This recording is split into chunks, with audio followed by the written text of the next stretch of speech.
আজ আবারও গেলাম কি সুশি আনাত। বিদেশে আফে সুশি আমি ফার্স্ট টাইম খাইছিলাম, খাইয়া তো যে বেশি ভালো লাগছে। এখন প্রত্যেক সপ্তাহ ঘুরতে না ঘুরতে টানের কাছে আবদার করি যে আমি সুশি খাইতাম। বাট আমি বুঝছিলাম না সব সুশি মনে হয় একলাখান টেস্ট, বাট না ডিফারেন্ট নানি। কোনো কোনো সুশির মাঝে মাছের একটু কিলা যেন সালমন ফিশের কিলা যেন একটা গন্ধ করে, খাইতাম পারি না। তো যাই হোক আজকেও সুশি খাওয়াত মানে আনাত গিয়া কি মোমোস খাইলাম, হয়তো মোমো খাইলাই নানি। তো অর্ডার দিলাম, কিতা কিতা খাইলাম খাইমো আকিল, তা অর্ডার দিলাম। তো ঘরে আইনা আলহামদুলিল্লাহ খাইলেই মনানে। আর ওটা কিতা আছিল বিফোর কিতা আছিল নানি দুইটা যেন দেখাইলাম। এটা যে মজা আছিল, আমি এটা ফার্স্ট টাইম খাইছি।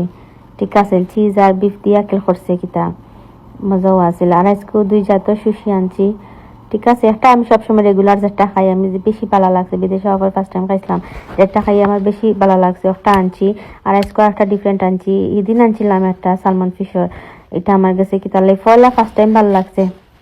আর বাদে লাস্টও তিনটা খাইবার সময় সালমন ফিশর না নিকিলে একটা গন্ধ করছে, আমার ভালো লাগছে না। তো আজকে একটা ডিফারেন্ট আনছি, খাইয়া দেখি কিলা লাগে না নে। আর মোমোস খাইলাম বাক্কা দিন পরে, মজাও লাগছে। বার্গার